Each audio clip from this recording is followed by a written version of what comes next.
Bismillahirrahmanirrahim. Assalamualaikum warahmatullahi ta'ala wabarakatuh. Alhamdulillahilladzi an'amana bi ni'matil iman wal islam wa nusalli wa nusallim ala khairil anam sayyidina Muhammad wa ala alihi wa sahbihi ajma'in.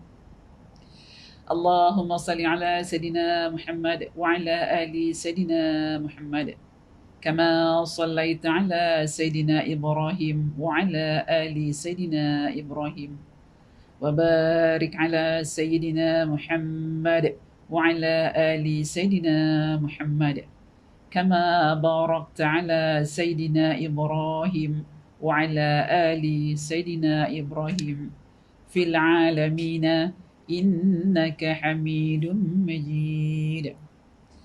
Alhamdulillah, syukur kepada Allah yang telah memberikan nikmat pada kita pada hari ini. Kita sama-sama dapat berkumpul lagi melalui wadah online, wadah alam maya, dalam masih lagi membincangkan kelas taklim muslimah yang beroperasi setiap hari Rabu jam 9 pagi di Masjid Darul Makmur. Apa khabar ibu-ibu rahmat yang dirahmati Allah di sana? Mudah-mudahan anda semua dirahmati Allah dalam naungan kasih sayang Allah. Amin. Allahumma amin. Baik, hari ini kita akan bincangkan masih lagi dalam bulan Muharram. Tajuk kita pada hari ini adalah amalan-amalan baik dalam bulan Muharram. Banyak sebenarnya amalan yang dapat kita lakukan. Tapi oleh kerana keterbatasan masa, kita ambil yang selalu kita lakukanlah. Walaupun sedikit, tapi saya harap dia lagi istiqamah dalam diri kita. Amalan-amalan baik sepanjang dalam bulan Muharram. Ibu-ibu yang dirahmati Allah, Alhamdulillah, hari ini hari Rabu, tarikhnya 2 September 2020, bersamaan dengan 14 Muharram 1442 Hijriah. Kita rasa dah 13 hari kita melalui bulan Muharram. Apakah rasa kita sepanjang kita melalui 13 hari dalam bulan Muharram? Masih ada lagi sisa-sisa yang tertinggal sebelum kita akan masuk bulan Islam yang kedua, iaitu bulan Safar. Bulan Muharram sebagai diketahui, bulan yang dijanjikan oleh Allah pengampunan. Setahun yang lalu, bila kita dapat melakukan puasa sunnah, iaitu puasa Tasu'a dan juga puasa Ashura. Setiap bulan yang Allah jadikan, ada peristiwa dan kejadian yang berlaku, di mana kita sebagai hamba Allah mengambil iktibar sebagai satu pengajaran dalam kehidupan harian kita. Macam kita sekarang ni dengan bulan Muharram, di mana 9 Muharram, 10 Muharram, iaitu di mana Nabi Nuh alaihi salam diuji oleh Allah dengan pengikut-pengikutnya, di mana mereka ingkar dalam melaksanakan syiar Allah. Kejadian itu berlaku. Tapi apabila dikaitkan dengan masyarakat Islam, kita masih lagi kadang-kadang kita lupa cerita-cerita para awliya, para anbiya, para sahabat, para rasul, para nabi yang dijanjikan oleh Allah, kehebatan keimanan mereka, ketakwaan mereka, kesabaran mereka menghadapi segala ujian. Kita sering maklum, datang aja 10 Muharram, kita akan masak apa kat rumah? Bubur Ashura. Yang kita ingat bubur Ashura. Bubur tu pula kadang-kadang jadi gaduh. Ada kacang ke tak ada kacang? Kacang tu macam mana? Apa bentuk kacang? Ini semua benda-benda yang mendatang. Tapi kat mana amalan kita apabila datang 10 Ashura? Alhamdulillah, insyaAllah akan datang, dia akan masuk hari Jumaat dan hari Sabtu. 9 Muharram jatuh pada hari Jumaat dan 10 Muharram jatuh pada hari Sabtu. Ini 2 hari kata Allah dah janjikan. Barang siapa dapat berpuasa 2 hari berturut-turut, akan kuampunkan dosanya setahun yang lalu. Ganjaran setahun yang lalu ni Bu, Allah tak cakap, Nabi tak cakap. Setahun yang lalu tu, adakah 2019? Adakah 2018? Adakah 2001? Ataupun 1920? 1918? Itu semua di tangan Allah. Tugas Allah. Sebab tu tadi saya katakan kita kena ambil iktibar ganjaran pahala yang Allah kasihkan. Setiap tahun ada cerita-ceritanya. Jadi bukan setakat dengar cerita, tapi kita ambil kehebatan para rasul, kehebatan para nabi, dan diuji oleh Allah, keimanan mereka kental. Tetap kental, tidak berubah sampai akhir hayat mereka, tetap dalam syiar Allah. Baik, kita teruskan. Apakah amalan-amalan baik dalam bulan Muharram? Pertama, saya ambil perbanyakkan puasa selama sebulan Muharram kalau boleh. Kalau boleh. Kalau tak boleh, kita ambil Isnin Khamis. Itu memang dah rutin lah. Dah rutin. Saya sering dapat satu soalan daripada muslimah. Ustazah, boleh tak saya puasa sunnah sedangkan saya masih lagi ada qada Ramadan? Benda ni Bu, tiap-tiap datang bulan, baik bulan Ramadan, baik bulan-bulan biasa ni, sekarang bulan Muharram kita tempuh ni, soalan ni akan keluar. Jadi macam mana saya nak terangkan? Ramadan tu khusus. Dalam rukun Islam, termasuk kan bulan Ramadan, pertama, mengucap 2 kalimah syahadat.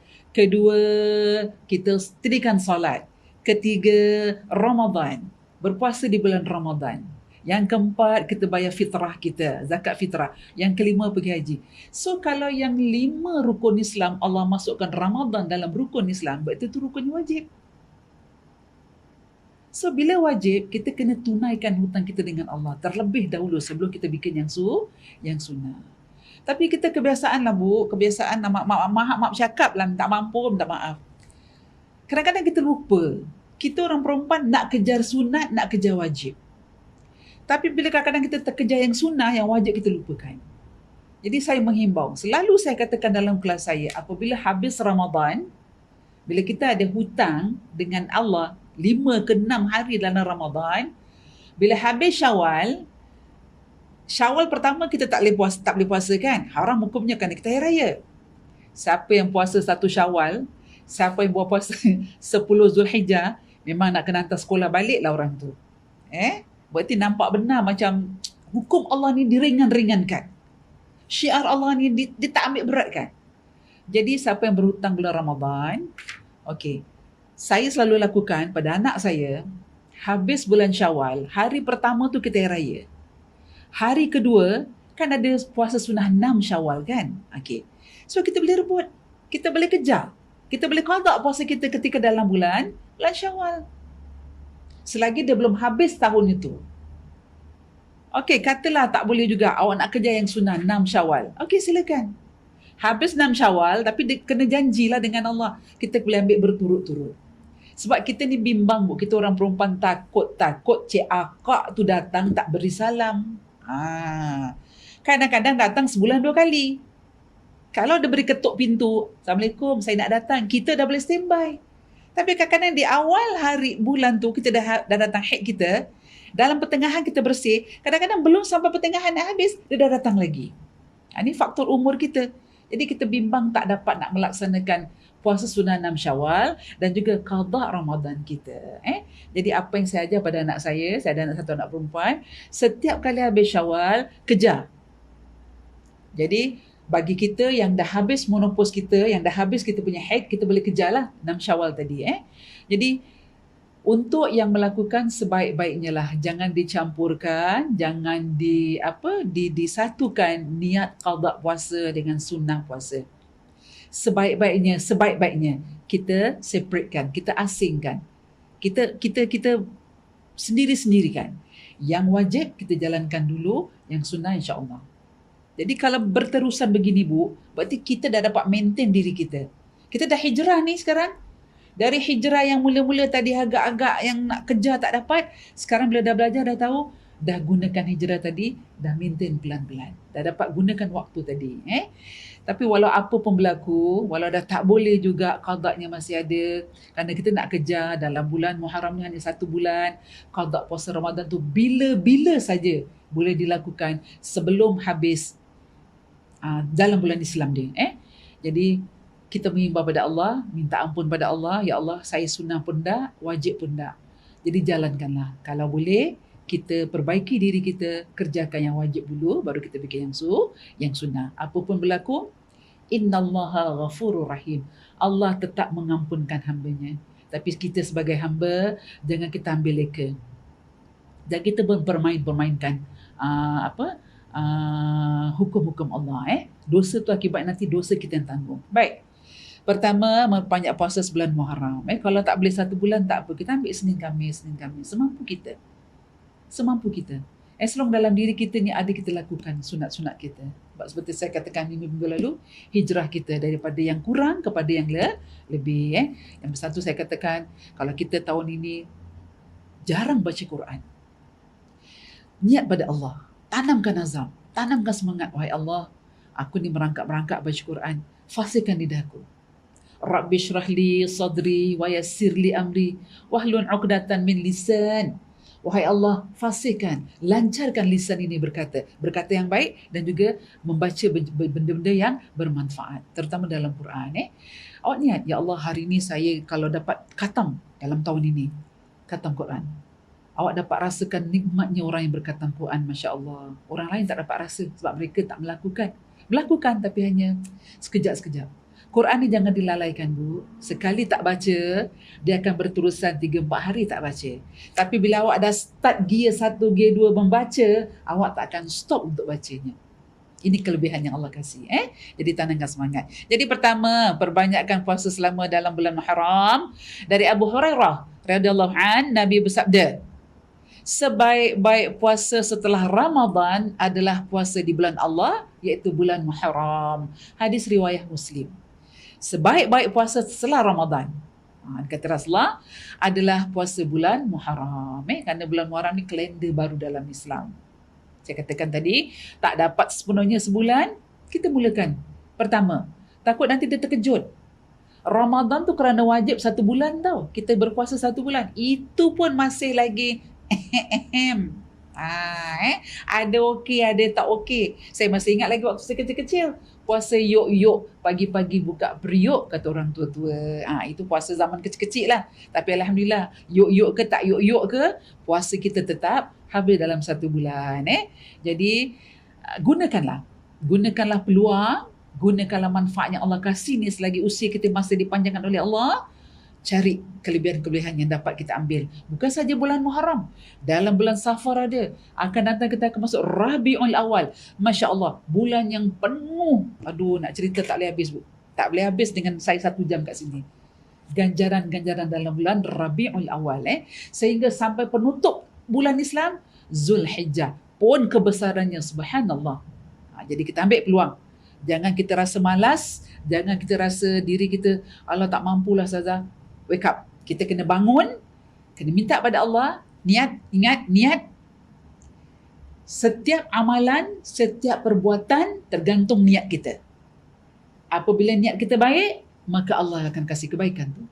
Tapi kalau niat kita sebaliknya, maka Allah akan kasih. Mudah-mudahan niat kita niat yang baik. Baik, ibu-ibu yang rahmati Allah, kita teruskan lagi. Dari Ibnu Abbas radhiyallahu an, Nabi mengatakan, saya tidak pernah melihat Nabi sallallahu alaihi wasallam memilih 1 hari untuk puasa yang lebih beliau unggulkan daripada yang lain kecuali puasa Ashura dan puasa bulan Ramadan. Ini kelebihan dalam bulan Ashura.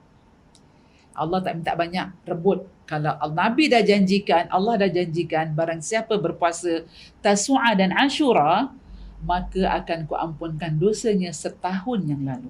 Setahun tadi saya dah cakap, kita tak tahu tahun bila Allah akan ampunkan.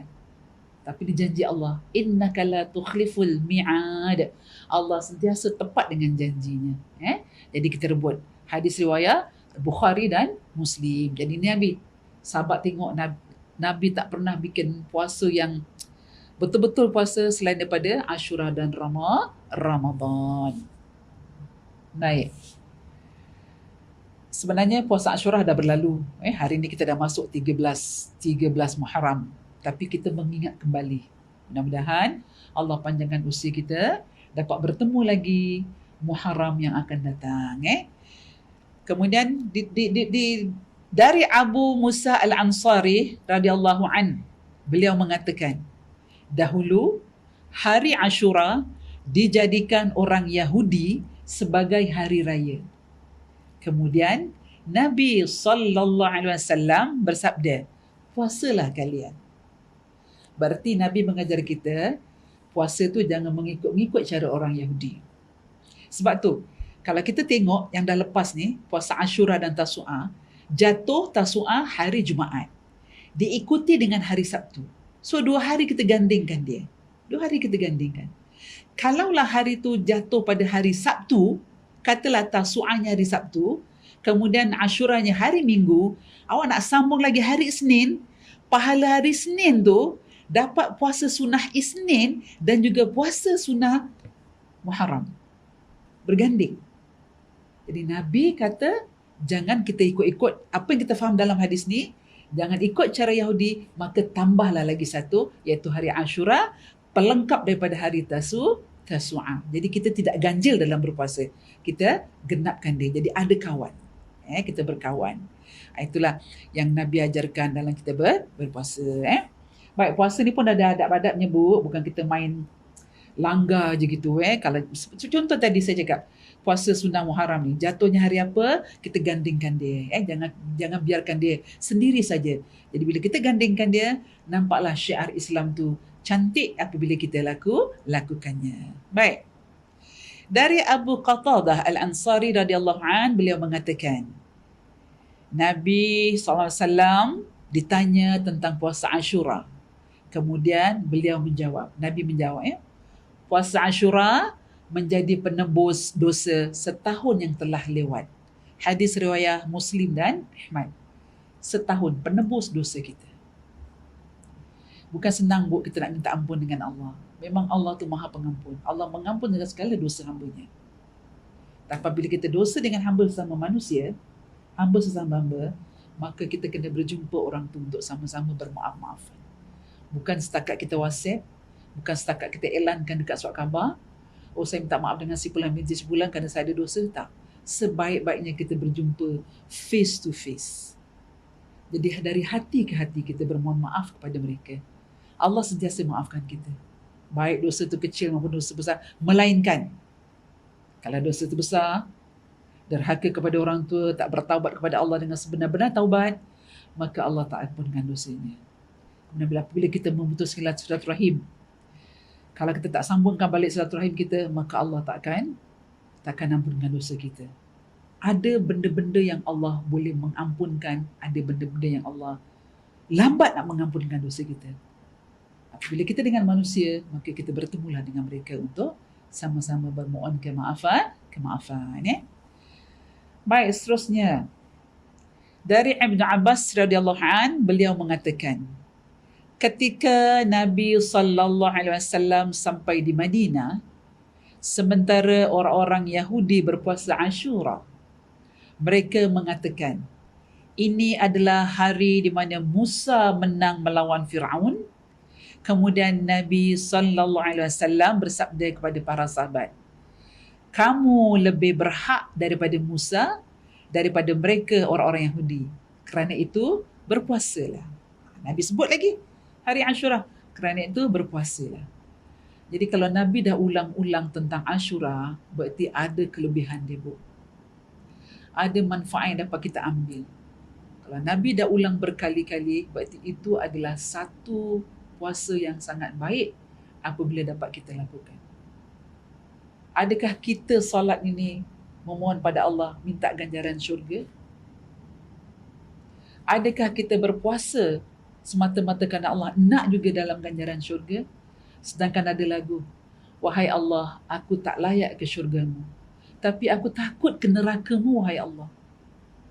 Ada lagu nasyid, wahai Tuhan, ku tak layak ke syurgamu.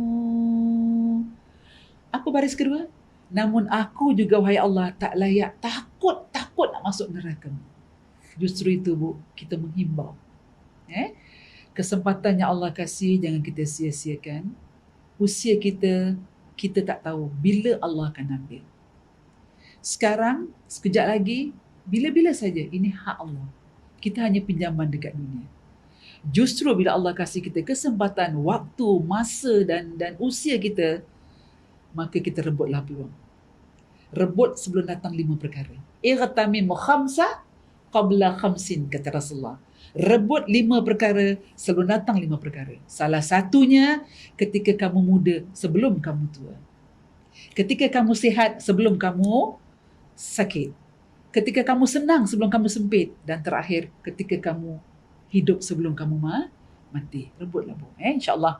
Agar mudah-mudahan kita jadi umat Nabi Muhammad yang sentiasa dalam sunnah Rasulullah. Kita menjadi hamba Allah yang sentiasa dalam naungan rahmat kasih sayang Allah. Baik, kita teruskan lagi. Puasa Ashura merupakan kewajipan puasa pertama dalam Islam sebelum Ramadan. Jadi kita dapatlah kemanfaatan daripada Ashura kita yang telah lalu. Baik, seterusnya. Tingkatan puasa Ashura. Ibnu Qayyim menjelaskan bahawa puasa terkait hari Ashura ada 3 tingkatan. Pertama, tingkatan paling sempurna 3 hari, iaitu sehari sebelum Ashura, hari Ashuranya, dan setelahnya, sehari setelahnya, iaitu Tasu'a, Ashura, dan hari setelahnya. Itu 3 hari dalam tingkatannya. Yang kedua, kata Ibnu Qayyim, tingkatan kedua, puasa tanggal 9 dan tanggal 10 Muharram. Yang kedua tingkatannya 9 Muharram dan 10 Muharram. Ini berdasarkan banyak hadis. Jadi dapat 2. Pun ada pahala juga. Tingkatan pertama tadi, Tasu'a, Ashura dan setelahnya, sama juga. Setahun yang lalu dosa kita diampunkan. Tingkatan kedua kata Ibnu Qayyim, hanya 8 dan 9 Muharram, 9 dan 10 Muharram pun ada pahalanya. Yang ketiga, tingkatan ketiga adalah puasa tanggal 10 Muharram saja pun ada pahalanya. Yang tak ada pahala, Muhammad cakap, yang tak bikin ketiga-tiganya tak dapat apa pun. Alangkah ruginya bu dalam hidup kita kalau kita tak manfaatkan apa yang Allah kasih, apa yang Nabi ajarkan pada kita. Adakah Nabi ajar pada kita ni Nabi nak membuang kita? Tidak. Sekali-kali tidak. Nabi tak pernah. Itu bukan sifat yang Allah kasih pada Rasulullah. Sedangkan Aisyah berkata, sahabat bertanya kepada Sayyidatina Aisyah, "Ya Aisyah, bagaimana akhlak Rasulullah dalam rumah?" Apa Aisyah menjawab? "Akhlak suamiku ibarat Al-Quran." Saya ulang kembali agar kita kembali mengingat kembali sejarah-sejarah sirah dalam Al-Quran. Akhlak suamiku bagaikan Al-Quran, wahai sahabat. Masya Allah. Jadi kita begitu bu. Kalau Nabi ada sifat siddiq, amanah, tabligh dan fatana, kita ada sifat-sifat. Sepaling tidak di antara 4 sifat Nabi tadi, ada salah satu dalam diri kita, iaitu amanah dan melakukan segala apa yang kita lakukan menurut Islam, menurut agama Islam kita. Baik.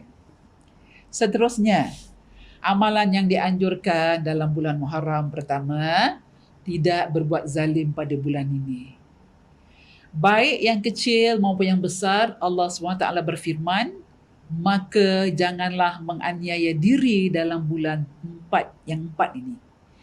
Surah Taubah ayat 36. Rasulullah bersabda yang berbunyi, takutlah kalian terhadap kezaliman, kerana sesungguhnya kezaliman itu merupakan kegelapan pada hari kiamat. Hadis riwayat Muslim. Yang ketiga, dalam hadis yang lain beliau bersabda, tidak ada dari satu dosa pun yang lebih pantas untuk dicepatkan siksanya daripada pelaku dosa itu, baik di dunia maupun di akhirat, daripada melewati batas kezaliman dan memutuskan silaturahim. Silaturahim ni bu, kadang-kadang bila kita dah marah dengan seseorang, bayangan orang tu jangan datang di depan kita. Kadang-kadang kita marah dengan orang tu, rumah kita jangan dijejak oleh orang tu. Silaturahim ni bukan setakat adik-beradik, sahabat handai, jiran tetangga kita, di tempat kerja, di mana saja. Jangan putuskan silaturahim. Lagi-lagi dalam bulan Muharram ni, kalau ada anak yang berjauhan hati dengan ibunya, minta ampun wahai anak-anakku di luar. Kasih ibu, kasih sampai ke syurga. Kadang-kadang anak ni merajuk dengan ibu, setakat sedikit saja ibu tertegur, merajuknya sampai berpanjangan. Tak nak makan apa yang ibu masak. Kita orang tua. Anda yang muda-muda belum masuk dalam lingkungan usia seperti ibu kita. Bila anda di luar dah masuk dalam lingkungan usia seperti ibu kita, anda akan rasa kadang-kadang anak tu cakap sedikit saja, kita punya kecil hati. Kecil hati ni bukan dibuat-buat, datang dengan sendiri. Datang dengan sendiri. Kerana apa? Dalam rumah tangga tu, akhlak yang dibina oleh ibu kita ni, akhlak yang baik. Akhlak yang baik. Ibu tu contoh buat kita. Sebab itu kalau tak ada ibu, tak ada gelaran syurga tu kat tapak kaki ibu. Jadi kalau ada anak yang masa merajuk dengan ibunya sekarang, datanglah. Dalam bulan Muharram ni bersilaturahimlah. Minta ampun. Kita ketepikan dulu soal kecil-kecil hati. Sampai bila kita nak merajuk dengan ibu kita? Sampai bila kita nak merajuk dengan ayah kita? Sampai bila kita nak merajuk dengan adik-beradik kita? Kita tak mampu, Bu, untuk menjatuhkan hukum pada seseorang. Bukan tugas kita nak menjatuhkan hukum. Saya dah benci dengan orang tu, Ustazah. Kelibat dia jangan datang, jangan jalan depan saya. So kalau dah benci Ustazah dengan orang tu, mata saya tak boleh tengok lah Ustazah. Ini bukan cara kita beriman. Islam tak mengajarkan kita begitu. Jangan putuskan silaturahim. Saya pernah kasih ada 3 perkara. Apabila kita bertemu, kita beri salam, kita menjawab salam, kita lemparkan senyuman, kita memberi makan dan juga kita hubungkan silaturahim kita. Kelima-lima perkara ni insya-Allah akan jadi manfaat dalam diri kita. So bila kita berkecil hati dengan ibu kita, ibu, Bu, tak pernah dalam doanya doa yang tak baik untuk anak dia. Tak pernah. Sejauh mana perangai anak tu sehingga memalukan orang tua, sejauh mana perangai anak tu sehingga berlari merajuk tak balik rumah, tangan ibu tetap, wahai Allah, ya Tuhanku, kau selamatkan anak aku yang dah sekian lama tak bertemu, yang dah sekian lama putuskan hubungan dengan aku. Aku rindu, ya Allah. Ibu, Bu, doa ibu tu sentiasa untuk kebaikan anaknya. Tak ada yang seorang ibu dalam tengah marah dengan anaknya, dia akan doakan, wahai Allah, kau celakakan anakku. Tidak pernah sekalipun. Saya mengakui, semarah-marah seorang ibu apabila dalam doa kepada Allah, dia akan sebut perkataan yang baik. Jadi kita sebagai anak, inilah masanya. Dalam bulan Muharram, Allah kata jangan lakukan kezaliman. Kezaliman tu banyak. Salah satu saya ambil tadi dikatakan hadis tadi, jangan memutuskan silaturahim. Kalau ada suami kita yang memang tak agree dengan mak kita, dengan mertua kita, kita cakap baik-baik, kita pujuk, bang, marilah. Kita mengalah bukan berarti kita kalah, Bu. Kita mengalah bukan berarti kita kalah. Tapi kita mengalah berarti iman kita dah istiqamahkan dalam diri kita. Berarti kita berjaya mengatasi nafsu kita yang mengawal, yang tadi mengatakan jangan pergi rumah mak, jangan jumpa mak, jangan minta maaf dengan mak. Tapi bila kita dah melembutkan hati kita, maka syaitan akan lari beribu-ribu batu. Wah, hari ni orang ni tak dapat aku nak tarik dia. Selalunya bila aku cakap sikit dia boleh ikut. Tapi hari ni betul-betul dia istiqamah untuk pergi jumpa mak dia. Mengalah bukan berarti kita kalah. Restu seorang ibu, subhanallah, pada anaknya. Saya nak tanya pada hadirin di luar. Kali terakhir, bilakah kali terakhir yang memutuskan hubungan ni? Kali terakhir, bilakah kali terakhir ibu anda tu suap anda makan? Menyuap makanan di mulut anda, kali bila? Saya dah ada menantu, dah ada cucu. Tapi setiap anak-anak saya datang, menantu saya datang, cucu saya datang, nak balik waktu time makan, saya akan suapkan satu, termasuk bapaknya. Kita lupakan, kalau memang ada masalah ketika itu, kita lupakan. Sekarang anak datang jumpa kita. Bila anak ada, kita marah-marah dia datang. Bila anak tak ada, kita cari. Yang memutuskan hubungan, ingatlah. Dosa anda tidak akan dimaafkan bila anda tidak berjumpa dengan ibu anda. Minta maaf pada mereka. Jangan sampai, Bu, kita nak sakaratul maut. Mulut kita tak boleh bercakap. disekat oleh malaikat, disekat oleh Allah. Kerana ada dosa kita pada kedua ibu bapa kita. Justru itu saya menghimbau, mari anak-anak di luar yang masih ada rasa hati tergurus dengan ibu bapa, maafkanlah. Datanglah jumpa mereka. Jangan ingat bila anda datang jumpa mereka, mereka akan marah balik seperti yang mereka marah dulu dengan anda. Tidak. Dia akan rindu. Perasaan rindu ni tak boleh dibendung kalau jumpa dengan anak. Kembalilah. Kita rindu pada ibu kita, rindu masakannya, rindu ketawanya, rindu apanya dengan ibu kita. Baik, kita teruskan lagi insya-Allah. Puasa Ashura yang saya dah jelaskan tadi sepanjang dalam bulan Muharram, kalau kita dapat puasa Ashura, alhamdulillah. Kalau tak dapat pun, yang baki tersisa lagi dalam bulan Muharram, hari ini 13 Muharram, lagi berapa hari, berapa minggu lagi nak habis bulan Muharram, kita lagi boleh untuk berpuasa. Ambil Senin Khamis kalau boleh insya-Allah. Yang seterusnya, kemudian kata Allah, perbanyak amalan salih dan jauhi maksiat.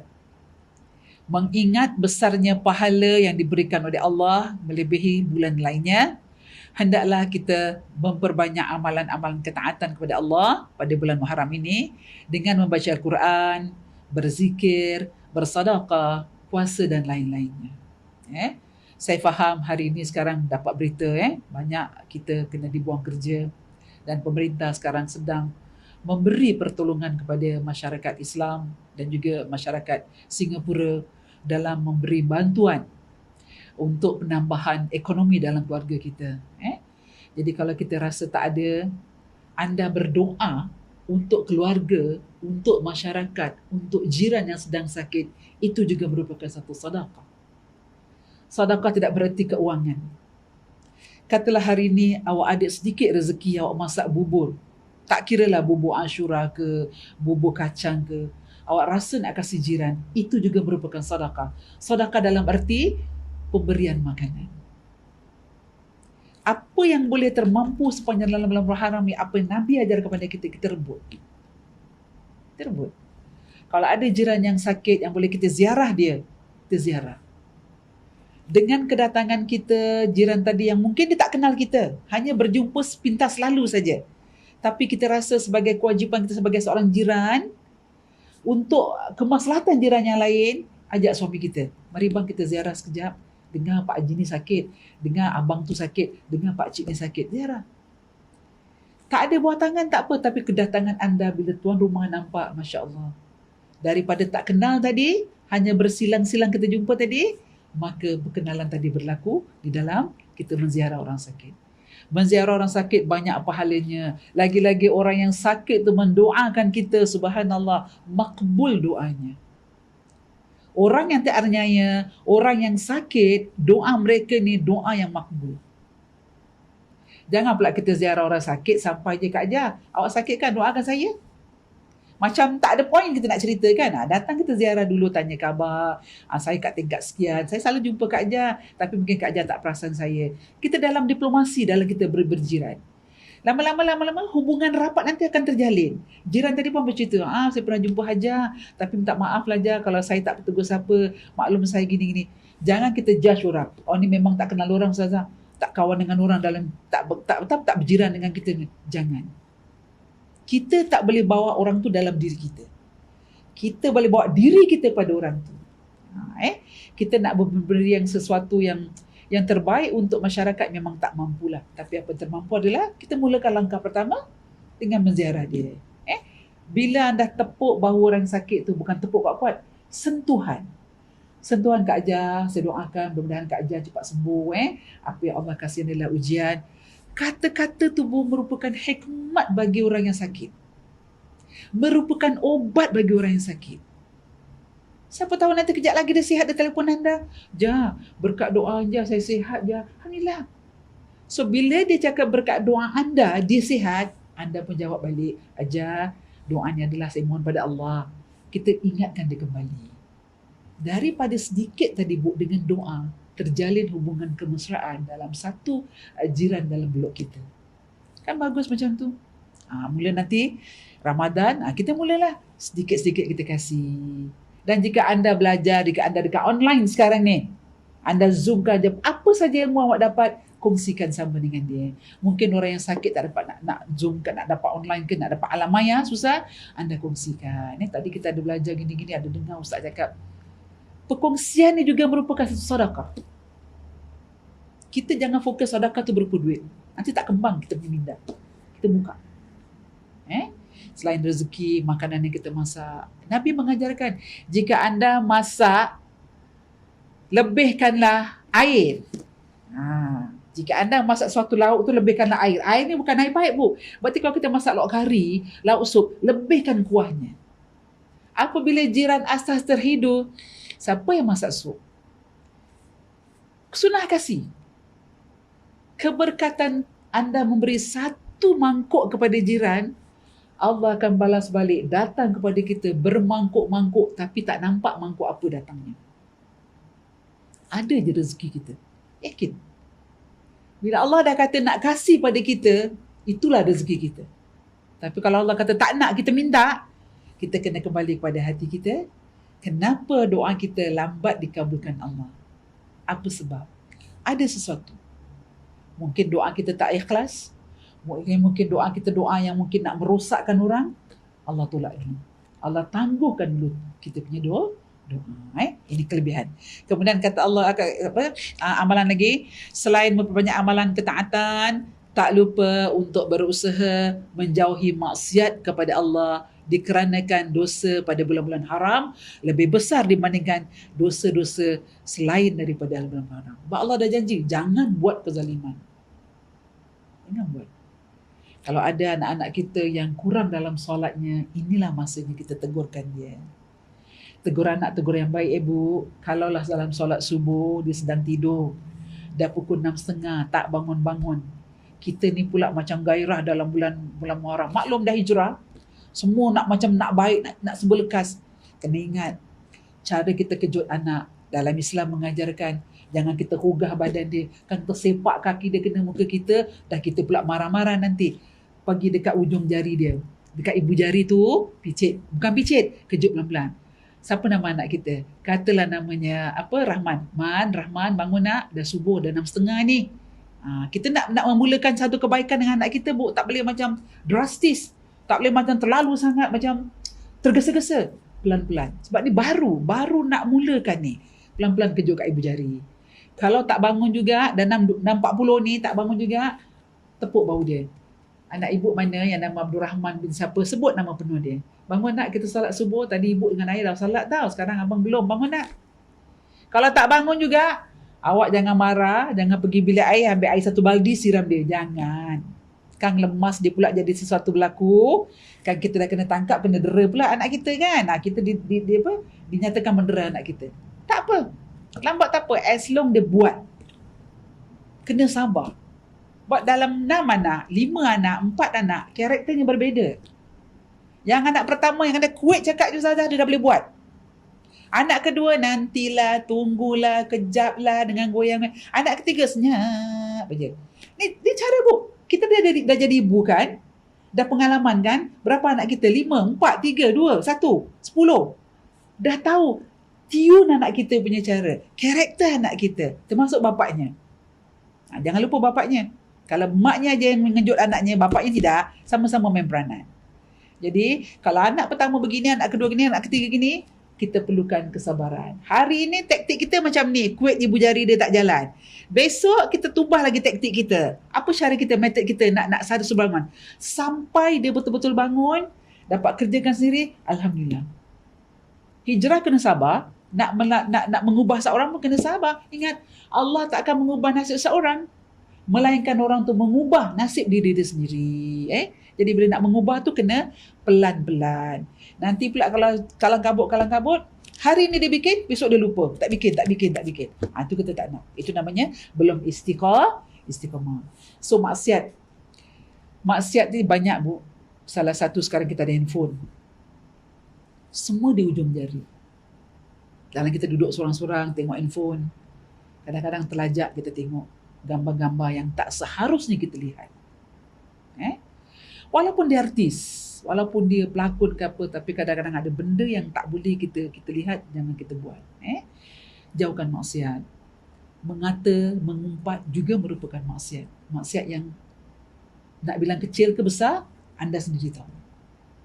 Elakkan. Lagi-lagi mata kita kalau nampak je mata, hati berkata, orang ini, orang tu, tolong. Bila kita niat nak berubah hati, nak berhijrah, kita kena buat tu semua. Kena lawan, kena perang. Sebelum berjaya, jangan mengaku kalah. Dah berjaya, baru kita berjaya. Inilah aku. Dalam kita beralih. Baik. Perbanyakkan puasa dah tadi saya, sebab yang puasa adalah puasa Ramadan, adalah puasa di bulan Allah, iaitu bulan Muharram. Kerana kelebihan bulan Muharram tu, Allah punya ganjaran tak dapat dinafikan lagi. Sebab ni janji Allah dan janji Rasul. Pasti Allah akan tunaikan untuk kita. Kemudian muhasabah dan introspeksi diri kita. Sebuah pertanyaan besar. Semakin bertambah usia kita, apakah amalan kita bertambah ataukah malah dosakah yang bertambah? Soalan. Kita tanya diri kita. Kalau satu jari kita 7 orang, kembali kepada kita 4 jari. Adakah Allah naikkan usia kita, panjangkan usia kita tiap tahun? Happy birthday to you, Allah selamatkan kamu. Kita wish dengan kawan-kawan kita, family kita, anak-anak kita, hari ulang tahun perkahwinan, hari lahir kita.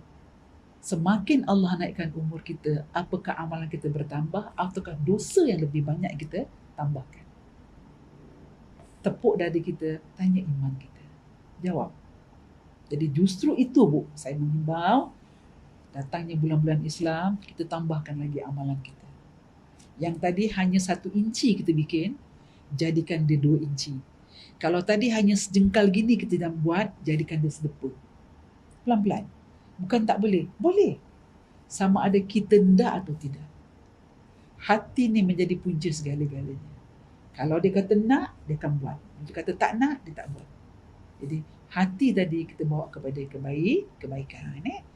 Maka pertanyaan ini hendaklah kita jadikan alat untuk muhasabah dan introspeksi diri kita masing-masing. Ibnu Mas'ud radhiyallahu anhu berkata, tiada yang pernah ku sesali selain keadaan ketika matahari tenggelam, masa hidupku berkurang, namun amalanku tidak bertambah. Kata-kata ni cantik dari Ibnu Mas'ud radhiyallahu anhu berkata, tiada yang pernah ku sesali selain ketika matahari itu tenggelam, masa hidupku berkurang, namun amalanku tidak bertambah. Tak bertambah. Ulama dah takut macam tu, apalagi kita. Ambil kata-kata ni, jadikan pedoman dalam diri kita. Rasulullah selalu berpuasa. Sahabat bertanya, ya Rasulullah, bukankah segala amalanmu boleh dikatakan kamu tak ada dosa dengan Allah? Nabi menjawab, wahai sahabat, alangkah baiknya di saat Allah mencabut nyawaku, aku sedang dalam beramalan yang baik. Buat amalan yang baik. Tak kira lah. Puasa ke, baca Quran ke, sedang membantu orang ke. Alangkah indahnya, alangkah baiknya kalau Allah mencabut nyawaku, aku dalam keadaan beramal yang baik. Ini satu lagi petikan yang boleh kita ambil dari hadis Nabi. Kalau Nabi dah mengatakan diri dia begitu, apalagi kita sebagai umat Nabi Muhammad, kita rebut dulu. Jangan sampai bila kita dah tak boleh naik tangga, kita dah sibuk nak cari, nak terkais-kais mencari ilmu, itu menandakan kita dah terlambat. Sekarang ni lah, lagi kita boleh menapak tangga, lagi kita boleh keluar berjalan mencari ilmu, kita cari ilmu. Kerana ilmu itu adalah panduan hidup kita, dunia dan akhirat. Baik. Setelah kita persiapkan bekal untuk menuju perjalanan panjang di akhirat kelak dengan amalan, sudahkah kita siap untuk mempertanggungjawabkan semua perbuatan yang telah kita lakukan? Allah Ta'ala berfirman dalam surah Al-Hasyr ayat 18 yang berbunyi, hai orang-orang yang beriman, bertakwalah pada Allah dan setiap diri hendaklah memperhatikan apa yang telah diperbuatnya untuk hari esok, itu hari akhirat. Kita bawa bekal kita, mudah-mudahan apabila kita nak berjumpa dengan Allah di Yaumul Mahsyar, segala amalan kita dicatat dengan kebaikan. Apa pun saja Setiap dosa, kata Allah, akan dibalas dengan dosa sesuai, setimpal dengan perbuatan yang kita lakukan dekat dunia. Ibnu Katsir radhiyallahu an berkata tentang tafsir ayat tadi, iaitu hendaklah kamu menghitung-hitung hari kamu sebelum kamu dihisab pada hari kiamat. Dan perhatikanlah apa yang telah kamu persiapkan berupa amal kebaikan sebagai bekal kembali dan menghadap kepada Rabb, Tuhan kita. Jadi bekal kita. Selalu Ustaz mengatakan apabila kita dah masuk dalam tiang lahat, tidak ada lampu suluh yang menerangkan kita. Tidak ada lampu elektrik yang menerangkan kita. Kita tak buat lampu apa pun kat dalam tu. Lampu tu adalah amalan-amalan kebaikan kita sepanjang kita hidup dekat dunia. Itulah bekal kita. Jangan sampai di hadapan Allah nanti bekal kita terlupa. Nak jawab satu soalan pun kita tak boleh jawab. Itulah rumah, kata Rasulullah. Apabila sudah masuk, tak akan keluar lagi. Dalamnya gelap. Allah dah bayangkan, dah beri gambaran dalam Quran. Dalam kubur tu akan gelap. Tak ada siapa pun boleh menolong. Hanya datang dua malaikat Allah, Munkar dan Nakir.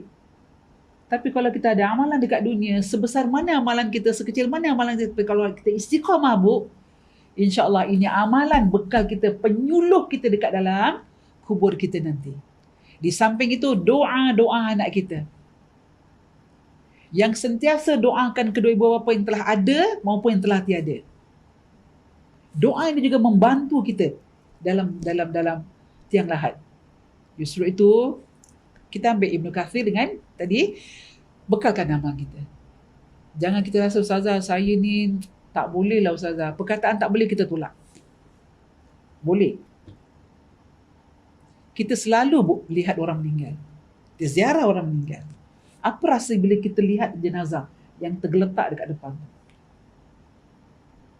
Apakah story tu cerita aja gitu je? Sian dia meninggal, semalam baru jumpa kat kedai.